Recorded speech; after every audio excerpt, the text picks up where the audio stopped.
बिस्मिल्लाहिर्रहमानिर्रहीम। अब 3 घंटे हो गए हैं। 3 घंटे से मुझे इन्होंने यहाँ रखा हुआ है अदालत के अंदर, जाने नहीं दे रहा है।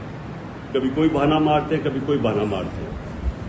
मैं आज सारी कौम को कह रहा हूँ कि अदालत ने मुझे हर जगह बेल दे दी है, मेरे ऊपर अब कोई केस नहीं है, मैं आज़ाद हूँ। उसके बावजूद इन्होंने मुझे यहाँ किडनैप किया हुआ है, ज़बरदस्ती रखा हुआ है। मैं सारी कौम को आज ये बताना चाहता हूँ कि इनकी बदनीयती है, ये फिर से कुछ करना चाहते हैं। सारी कौम तैयार हो जाए कि एक जब अदालतों के फैसले नहीं माने जा रहे, जिस मुल्क के अंदर कानून की हैसियत ही ख़त्म हो गई है, तो अवाम को पुरअमन एहतजाज करना चाहिए।